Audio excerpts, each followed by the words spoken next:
Hello friends, स्वागत है आपका हमारे यूट्यूब चैनल में। पिछले वीडियो में हमने डिस्कस किया था कि 1995 के PYQ जो यूपीएससी में पूछे गए हैं। आज के वीडियो में हम डिस्कस करेंगे 1996 के यूपीएससी के प्रीवियस ईयर्स के क्वेश्चंस। तो चलिए एक एक बार बात करते हैं हम लोग।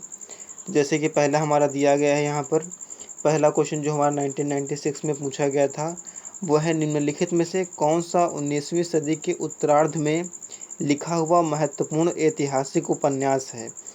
पहला ऑप्शन है रफ्त गुफ्तार, दूसरा है दुर्गेश नंदिनी, तीसरा महारथ और चौथा है निबंधमाला। इसका राइट ऑप्शन होगा दुर्गेश नंदिनी। ये जो दुर्गेश नंदिनी हमारा जो उपन्यास है इसको लिखा था बंकिम चंद्र चटर्जी ने, जो कि एक प्रसिद्ध उपन्यासकार हैं। तो ये इनके द्वारा लिखा गया था, यानी कि 13 का जो ऑप्शन होगा बी वाला हमारा करेक्ट है, दुर्गेश नंदिनी। दुर्गेश नंदिनी जो उपन्यास है वो हमारा बंकिम चंद्र चटर्जी के द्वारा लिखा गया था। नेक्स्ट क्वेश्चन की तरफ बढ़ें तो नेक्स्ट क्वेश्चन हमारा है कि भारतीय शिक्षा के निम्नलिखित युगांतरकारी चरणों पर ध्यान दीजिए। पहला ऑप्शन है हिंदू कॉलेज कलकत्ता, दूसरा ऑप्शन हमारा है कलकत्ता विश्वविद्यालय, तीसरा है एडम की रिपोर्ट और चौथा है वुड का डिस्पैच।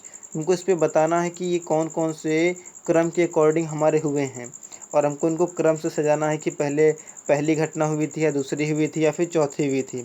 तो हम लोग उनके क्रम को जान लेते हैं कि सबसे पहले कौन सी घटनाएं हमारी हुई हैं। जैसे कि हम बात करें कि हिंदू कॉलेज कलकत्ता, इसकी जो स्थापना हुई थी हमारी, इसकी स्थापना का सन था 1817 था। ये हमारा हिंदू कॉलेज कलकत्ता का था। और जो कलकत्ता विश्वविद्यालय की बात करें तो इसका जो सन हमारा होगा वो होगा 1858। इसका सन था 1858। और जो थर्ड है हमारा एडम की रिपोर्ट, तो एडम की रिपोर्ट जो आई थी वो आई थी 1835 में। एडम की रिपोर्ट का जब प्रकाशन हुआ था वो हुआ था 1835 में। और जो फोर्थ वाला है वुड डिस्पैच, ये उम्मीद करते हैं कि आपको पता होगा, ये जो आया था 1854 में। अब हम इनको क्रम से सजाते हैं कि कौन सा सबसे पहले हुआ था। तो इसमें से हम देख रहे हैं कि सबसे पहले जो है 1817 में वो हमारा हुआ था हिंदू कॉलेज कलकत्ता, यानी कि जिसमें पहला पहला ऑप्शन दिया गया है वो वाला हमारा करेक्ट होगा। यानी कि अभी हमको मिला ए वाला एंड बी वाला, इसमें से हमारे नॉन करेक्ट हो जाएंगे सी एंड डी, क्योंकि पहला वाला इसमें से नहीं है। अब फिर देखते हैं इसमें से, यहाँ पे थर्ड दिया गया है, यहाँ पे फोर्थ दिया गया है। इसमें देखना है कि थर्ड हुआ था या फिर फोर्थ हुआ था।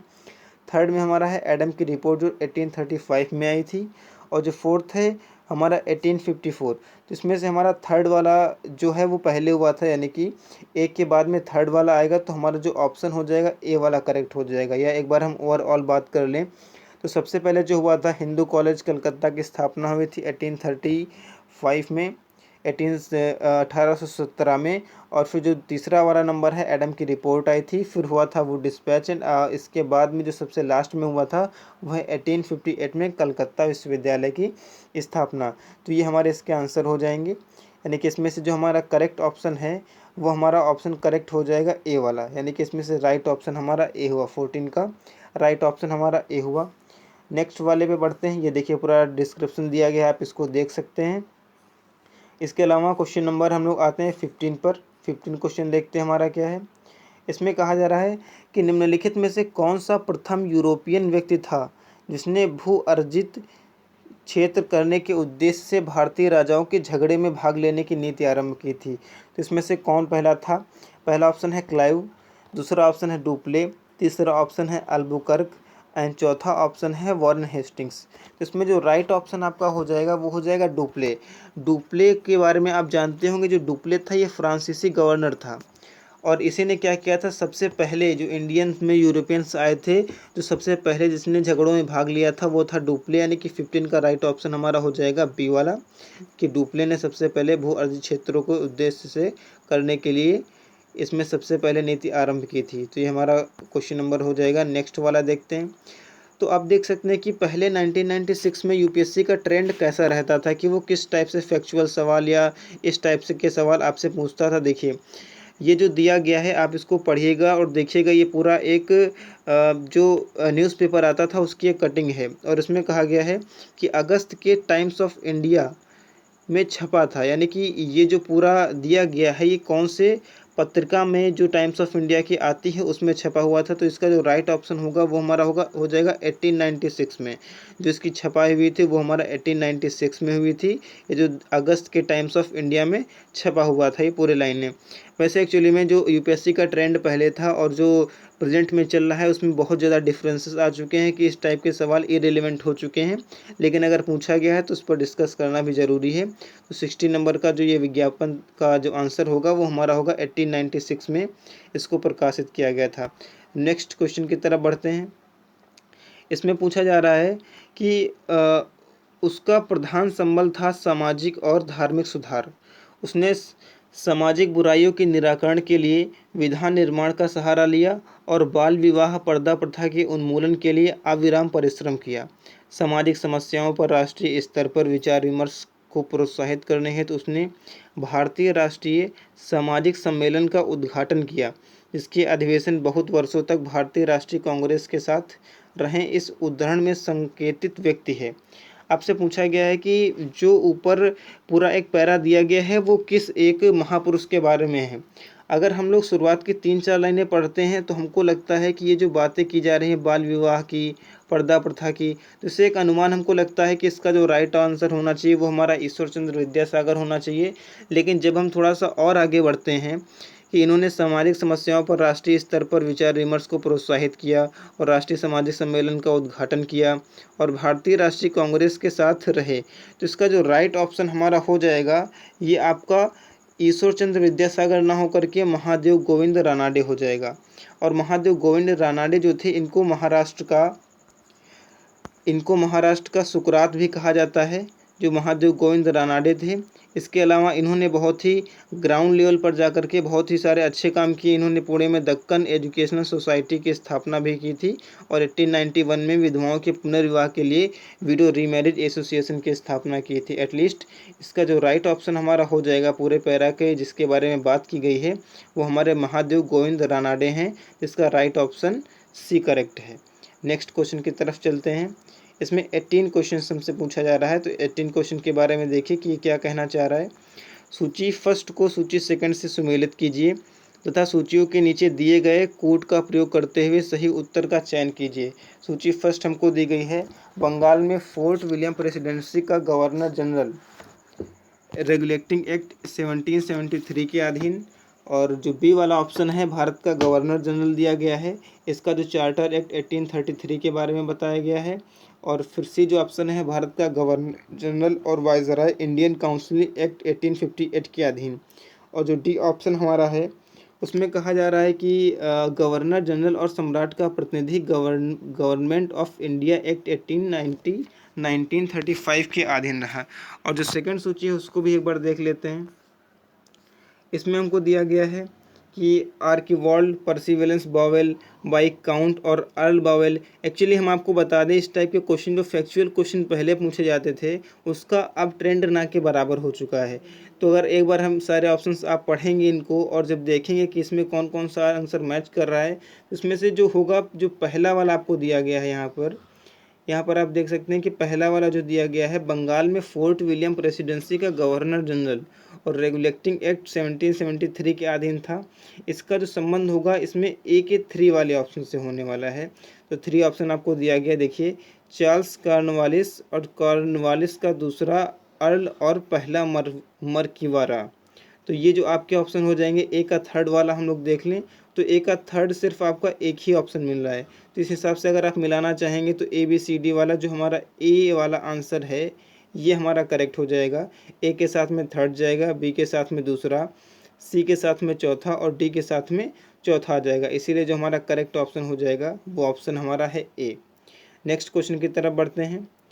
इसमें दिया गया है 19 नंबर पे, निम्नलिखित में से कौन सी नदी 3 बार 2 धाराओं में विभक्त हो जाती है और कुछ मील आगे जाकर पुनः मिल जाती है और इस प्रकार श्रीरंगपट्टनम, शिवसमुद्रम और श्रीरंगम के द्वीपों का निर्माण करती है। पहला ऑप्शन हमको दिया गया है कावेरी, दूसरा ऑप्शन है तुंगभद्रा और जो तीसरा ऑप्शन है वो है कृष्णा एंड गोदावरी। इसमें से जो राइट ऑप्शन हमारा हो जाएगा वो है कावेरी। कावेरी इसका राइट ऑप्शन है। ऐसा इसलिए क्योंकि श्रीरंगपट्टनम और शिवसमुद्रम एवं श्री रंगम द्वीपों का निर्माण कावेरी के द्वारा ही किया जाता है, और जो कावेरी का उद्गम होता है वो ब्रह्मगिरी पहाड़ियों से होता है। ब्रह्मगिरी पहाड़ियों से इसका उद्गम होता है, और इसके बाद ये निकल करके बंगाल की खाड़ी के निकट अपना मुहाना बनाती है और वहाँ पे अपना जल गिरा देती है। तो इसका राइट ऑप्शन हमारा 19 का ए हो जाएगा कि कावेरी आपका राइट ऑप्शन है। नेक्स्ट क्वेश्चन की तरफ चले। 20 नंबर। 20 में कहा जा रहा है, भारत की स्वतंत्रता प्राप्ति के बाद निम्नलिखित में से किसने सुझाव दिया था कि भारतीय राष्ट्रीय कांग्रेस को समाप्त कर दिया जाए। आई होप कि आपको ये आंसर पता होगा, अगर नहीं पता है फिर भी हम आपको बताते हैं कि इसका जो राइट ऑप्शन है वो है आपका महात्मा गांधी। कि महात्मा गांधी ने इस टाइप का सुझाव दिया था कि जैसे ही स्वतंत्रता प्राप्त देश को हो जाती है वैसे ही राष्ट्रीय कांग्रेस को भंग कर दिया जाना चाहिए, क्योंकि जो इसका मेन उद्देश्य था वो पूरा हो चुका है और इसका अब कोई काम नहीं रहा। लेकिन एक्चुअली में प्रैक्टिकली में ऐसा कुछ नहीं किया गया। तो जो 20 का राइट ऑप्शन आपका हो जाएगा वो सी। ऐसा जो स्टेटमेंट था वो महात्मा गांधी ने दिया था। 21 नंबर देखते हैं। नीचे दिए गए कथनों पर विचार कीजिए। असहयोग आंदोलन के फलस्वरूप कांग्रेस सर्वप्रथम, पहला पॉइंट है, कांग्रेस सर्वप्रथम जन आंदोलन बनी। हिंदू मुस्लिम एकता में वृद्धि। जनता के मन से ब्रिटिश शक्ति का भय हट गया। ब्रिटेन की सरकार भारतीयों को राजनीतिक रियायतें देने को राजी हुई। इसमें से हमको देखना है कि असहयोग आंदोलन का जो रिजल्ट निकल कर के आया था वो रिजल्ट क्या निकल कर के आया। और असहयोग आंदोलन आपको पता होगा, ये आंदोलन 1920 में प्रारंभ किया गया था गांधी जी के द्वारा। उसमें देखना है कि कौन कौन से इम्पैक्ट पड़े थे जो एक लार्ज लेवल पर निकल करके आए जो रिजल्ट के तौर पर, और आगे भारतीय राजनीतिक इतिहास को बहुत ही गंभीरता से प्रभावित किया। इसमें जो एक पॉइंट हमको दिया गया, पहला वाला तो हम नहीं कह सकते हैं कि सर्वप्रथम जन आंदोलन बनी, ये कथन आपका गलत हो जाएगा।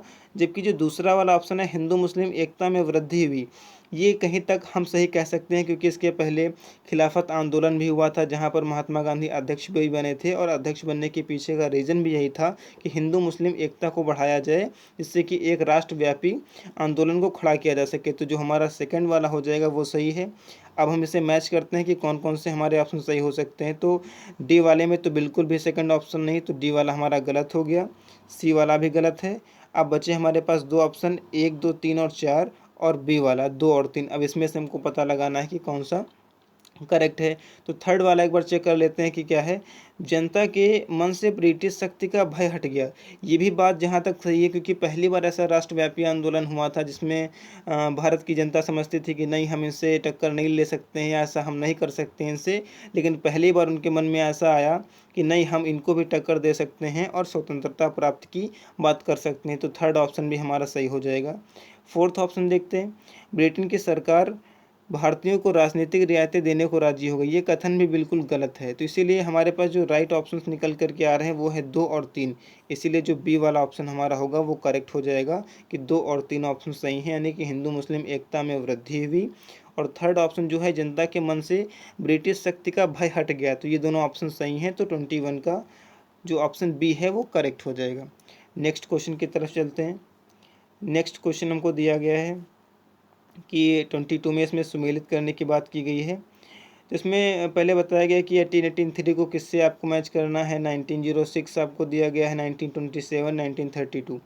तो पहला जो ऑप्शन हमको यहाँ पे दिख रहा है वो हमारा ऑप्शन है कि व्हाइट हॉल से सांप्रदायिक पंचायत की घोषणा की गई। सेकंड है अखिल भारतीय देशीय राज्य प्रजा परिषद की स्थापना। ढाका में मुस्लिम लीग की स्थापना। कलकत्ता में राष्ट्रीय सम्मेलन का प्रथम अधिवेशन। इसमें से सारे ऑप्शंस देखने से पहले हम लोग उनको देख लें कि जो हमको थोड़ा बहुत हमको अंदाज़ा है यहाँ पर।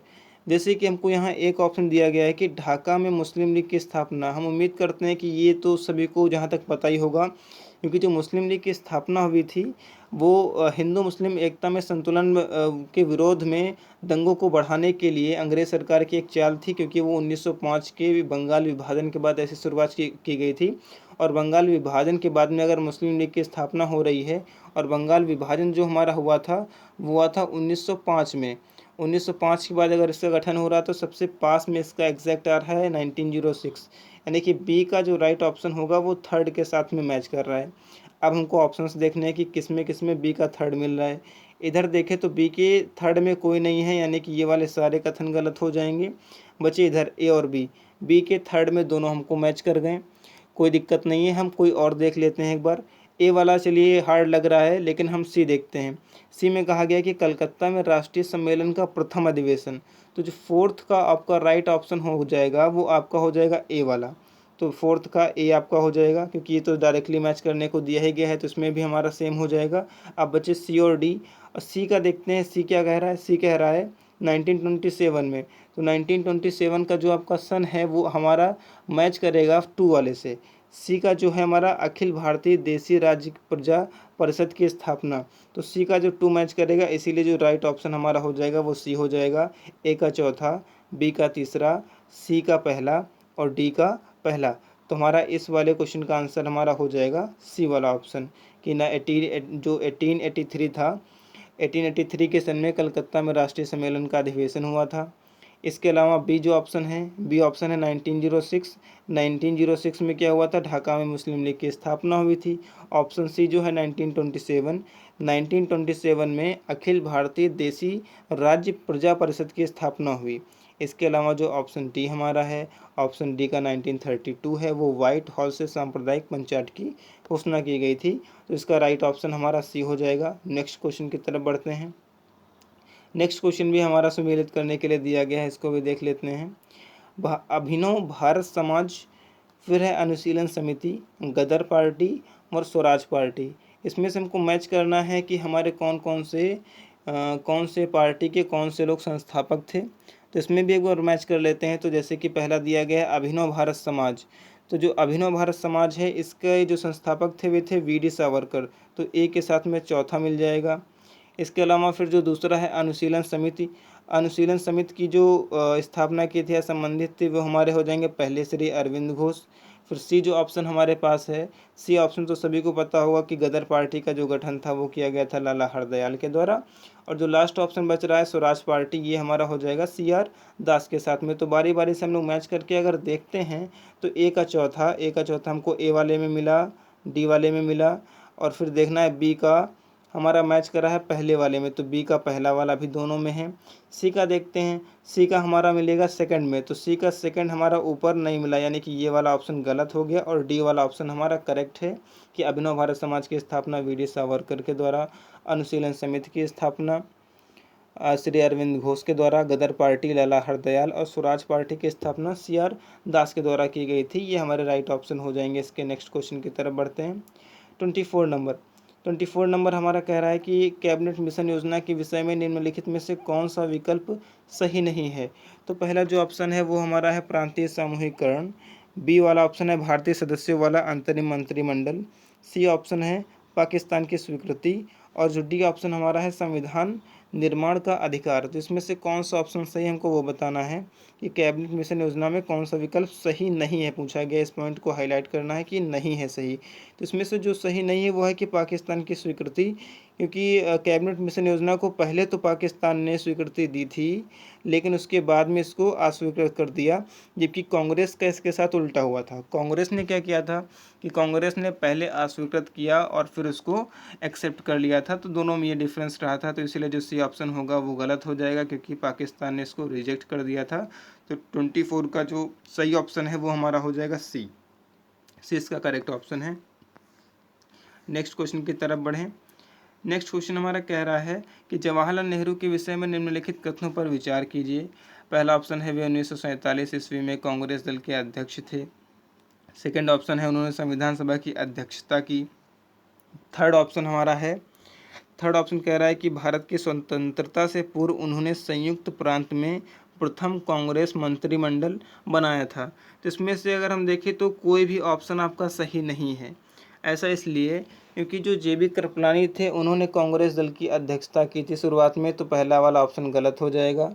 सेकंड नंबर है उन्होंने संविधान सभा की अध्यक्षता की थी, तो ये वाला भी ऑप्शन गलत हो जाएगा, क्योंकि सभी को पता है संविधान सभा की जो अध्यक्षता थी वो डॉक्टर राजेंद्र प्रसाद के द्वारा की गई थी। और जो थर्ड ऑप्शन है भारत की स्वतंत्रता से पूर्व उन्होंने संयुक्त प्रांत में प्रथम कांग्रेस मंत्रिमंडल बनाया था, जबकि ऐसा नहीं है कि जो सबसे पहले मंत्रिमंडल बना था वो जी.बी. पंत के नेतृत्व में बनाया गया था, ना कि जवाहरलाल नेहरू के नेतृत्व में बनाया गया था। इसीलिए इसके तीनों ऑप्शन गलत हो जाएंगे। तो राइट ऑप्शन होगा इसमें से डी, कि कोई नहीं इसमें से हो जाएगा। तो राइट ऑप्शंस में हमने आपको सारे बता दिए कि कांग्रेस दल की पहले अध्यक्षता की थी JB कृपलानी ने। सेकंड ऑप्शन में आपका राइट ऑप्शन है राजेंद्र प्रसाद, और जो थर्ड वाला है उसमें राइट ऑप्शन जो आपका हो जाएगा वो है GB पंत। तो 25 का राइट आंसर हमारा हुआ डी। ये एक्सप्लेनेशन है, आप देख सकते हैं।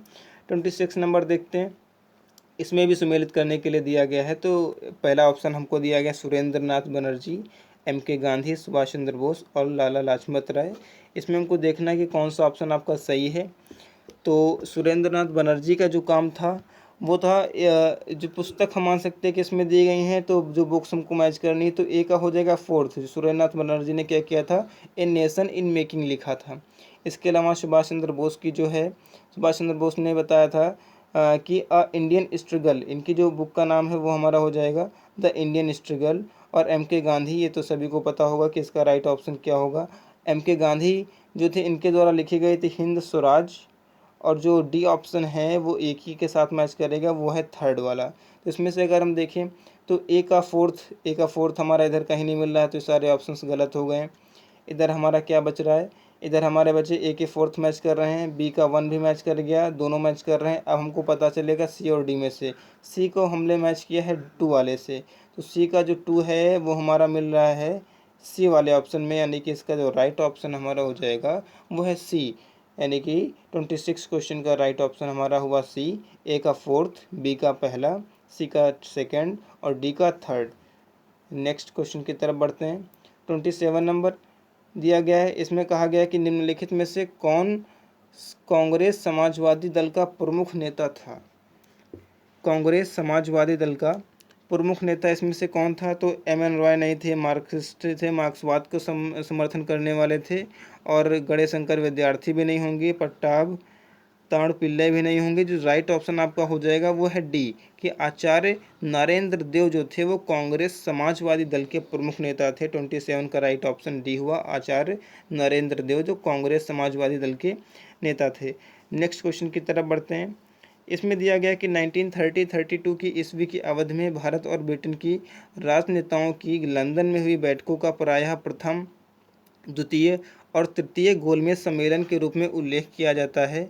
उनका उसी रूप में उल्लेख गलत होगा, क्योंकि इसमें राइट ऑप्शन दिया गया है कि जो गोलमेज सम्मेलन हमारे प्रथम, द्वितीय और तृतीय हुए थे उनके बारे में कथन दिए गए हैं कि उसमें से क्या कहना गलत होगा।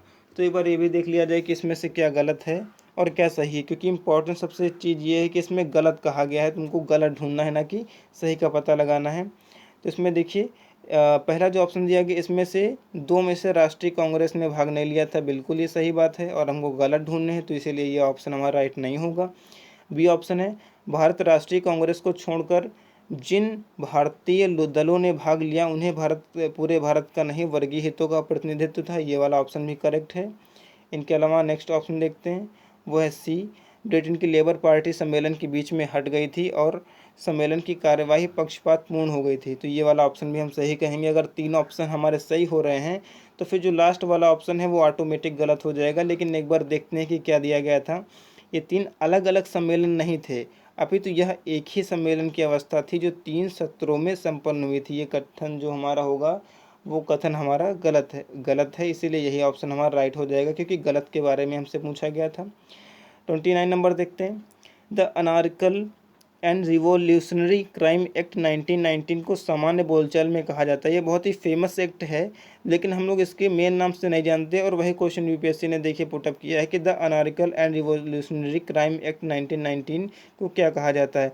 तो आप सिर्फ इससे अनुमान लगाए कि 1919 एक्ट में कौन से एक्ट को लेकर के विरोध हुआ। तो एल्बर्ट बिल्ड होने वाला नहीं है, पिट्स इंडिया एक्ट भी इस सन में नहीं आया था, आर्म्स एक्ट की भी बात इधर नहीं की जा सकती। सिर्फ एक ही एक्ट है जो इस टाइम आया था, वो है हमारा रॉलेट एक्ट। तो जो इस एक्ट का नाम हो जाएगा वो है रॉलेट एक्ट, और इसी के चलते 1919 में बहुत ज़्यादा ही विरोध हुआ था। तो राइट ऑप्शन इसका हुआ रॉलेट एक्ट। नेक्स्ट क्वेश्चन की तरफ बढ़ा जाए। नेक्स्ट क्वेश्चन है BR अम्बेडकर का संविधान सभा में निर्वाचन हुआ था। पहला ऑप्शन है पश्चिम बंगाल, बम्बई प्रेसिडेंसी, तत्कालीन मध्य भारत, और लास्ट ऑप्शन है पंजाब से। तो इसमें से अगर देखा जाए पहली बार तो इसमें पूछा नहीं गया है, पूछ रहा है कि एटलीस्ट वो कहाँ से चुन करके आए हैं। तो इसमें से जो राइट ऑप्शन हमारा हो जाएगा वो है पश्चिम बंगाल। लेकिन हुआ ऐसा था कि सबसे पहले उन्होंने क्या किया, बम्बई प्रेसिडेंसी से प्रतिनिधि के तौर पर आए थे, लेकिन यहाँ से निर्वाचित नहीं हो पाए। तो फिर इसके बाद क्या किया गया, इनको पश्चिम बंगाल से निर्वाचित किया गया और इसका राइट ऑप्शन हमारा हो जाएगा पश्चिम बंगाल। B.R. अम्बेडकर संविधान सभा में पश्चिम बंगाल से निर्वाचित होकर के आए थे। नेक्स्ट क्वेश्चन देखते हैं 31 नंबर। इसमें कहा जा रहा है कि निम्नलिखित में से कौन दादा भाई नौरोजी के उत्सारण सिद्धांत ड्रेन थ्योरी में विश्वास नहीं करता था। ये बहुत ही फेमस बुक है दादा भाई नौरोजी की, जो इन्होंने ड्रेन वेल्स पर दी थी कि अंग्रेज किस प्रकार से भारतीयों का धन बाहर ले जा रहे हैं और ब्रिटेन में जा कर के उसको सिक्योर कर रहे हैं, वहाँ पर जा कर के उसको यूज़ कर रहे हैं। तो इसमें जो ये इन्होंने थ्योरी दी थी, हमसे पूछा गया है कि इसमें से कौन उस थ्योरी का समर्थन या सपोर्ट नहीं करता था। तो ऐसा तो इन 3 ऑप्शन में तो नहीं है, लेकिन जो फोर्थ ऑप्शन हमको दिख रहा है सर सैयद अहमद खां, तो राइट ऑप्शन इसका हो जाएगा सर सैयद अहमद खां, कि इन्होंने ड्रेन थ्योरी का समर्थन नहीं किया था जो कि दादा भाई नौरोजी को द्वारा दी गई थी। नेक्स्ट क्वेश्चन देखें। नेक्स्ट क्वेश्चन कह रहा है, इसमें कथन और कारण वाला दिया गया है। तो पहला जो ऑप्शन है, स्वतंत्र भारत में ब्रिटेन की प्रभुता बनी रही। कारण इसका दिया गया है, स्वतंत्र भारत के अंतिम गवर्नर जनरल की नियुक्ति ब्रिटेन के प्रभुता संपन्न शासन ने की थी। तो हम ऑप्शन देखने से पहले एक बात क्लियर कर ले कि स्वतंत्र भारत में ब्रिटेन की प्रभुता बनी रही, ये ऑप्शन बिल्कुल गलत है, क्योंकि जब भारत स्वतंत्र हुआ था तो भारत बिल्कुल संप्रभु हो चुका था, इसमें ब्रिटेन का किसी भी तरीके का हस्तक्षेप नहीं था। लेकिन जो स्वतंत्र भारत के अंतिम गवर्नर जनरल की नियुक्ति ब्रिटेन के प्रभुता संपन्न शासन ने की थी, तो ये कथन करेक्ट हो जाएगा, क्योंकि जब वो जा रहे थे तो उससे पहले एक गवर्नर जनरल की नियुक्ति की थी, जो थे हमारे सी राजगोपालाचारी, जो भारतीय सबसे अंतिम गवर्नर जनरल या वायसराय हम कह सकते हैं कि वो रहे थे। तो ये नियुक्ति जो हुई थी वो ब्रिटेन के द्वारा ही हुई थी, इसीलिए जो कथन आपका है वो गलत हो जाएगा और कारण जो है वो सही है। तो हम लोग अब ऑप्शन देख लें कि कौन सा ऑप्शन इससे मैच कर रहा है। तो इसमें जो ऑप्शन होगा वो है डी ऑप्शन, की एक गलत है और परंतु आर सही है। तो 32 का राइट ऑप्शन हुआ डी। नेक्स्ट क्वेश्चन देखें। नेक्स्ट क्वेश्चन दिया गया है, भारत के लिए संविधान की रचना हेतु संविधान सभा का विचार निम्नलिखित में से किसने प्रस्तुत किया था। तो 4 ऑप्शन हमको दिए गए हैं। पहला है स्वराज पार्टी, कांग्रेस पार्टी, मुस्लिम लीग और सर्वदल सम्मेलन ने किया था। तो इसमें से जो राइट ऑप्शन हो जाएगा स्वराज पार्टी। स्वराज पार्टी 1934 में ऐसा करती है, जबकि इसका जो गठन था वो असहयोग आंदोलन के विरोध में किया गया था, कि उन्होंने जो स्वराज प्राप्ति का लक्ष्य रखा था गांधी जी ने वो पूरा नहीं हो पाया था। तो मोतीलाल नेहरू ने और जो चित्तरंजन दास थे, CR दास थे, जो सुभाष चंद्र बोस के गुरु थे, उन्होंने क्या किया, स्वराज पार्टी का गठन किया, जो बहुत ही जल्दी पॉपुलर हो गई थी। तो स्वराज पार्टी ने सबसे पहले संविधान सभा की मांग की थी। तो 33 का राइट ऑप्शन हो जाएगा ए वाला, यानी कि 1934 में इन्होंने ऐसा किया था। 34 क्वेश्चन नंबर दिया गया है, सन 1922 के साराबंदी अभियान का नेतृत्व किया था। साराबंदी अभियान, इसका मतलब ये था कि कोई कर नहीं दिया जाएगा। 1922 में एक ऐसा आंदोलन चलाया गया था, राष्ट्रीय आंदोलन में। तो इसमें क्वेश्चन पूछा गया है कि इसमें से राइट ऑप्शन कौन सा है, कि इसका नेतृत्व किसने किया था। पहला है भगत सिंह, चित्तरंजन दास, राजगुरु, वल्लभ भाई पटेल। तो आपको ये अनुमान पहले लग चुका होगा कि ए और सी तो होने वाले नहीं, भगत सिंह और राजगुरु ऐसे किसी भी कार्य में संलग्न नहीं हुए थे। अब बचे चित्तरंजन दास और वल्लभ भाई पटेल। तो इसमें से जो राइट ऑप्शन आपका हो जाएगा वो है वल्लभ भाई पटेल। ऐसे आंदोलन करने के कारण ही वल्लभ भाई पटेल को सरदार की उपाधि वहाँ की महिलाओं के द्वारा दिए गई थी। तो 34 का जो राइट ऑप्शन है वो हमारा हो जाएगा वल्लभ भाई पटेल, कि वल्लभ भाई पटेल ने साराबंदी अभियान का नेतृत्व किया था। तो ये हमारे रहे आज के 1996 के प्रीवियस ईयर्स के क्वेश्चन यूपीएससी के। अब अगले वीडियो में हम लोग डिस्कस करेंगे 1997 के वीडियो में। नेक्स्ट वीडियो में 1997 के डिस्कस करेंगे, जो प्रीवियस ईयर्स के क्वेश्चन हमारे मॉडर्न हिस्ट्री के पूछे गए हैं। तो धन्यवाद आज के वीडियो में।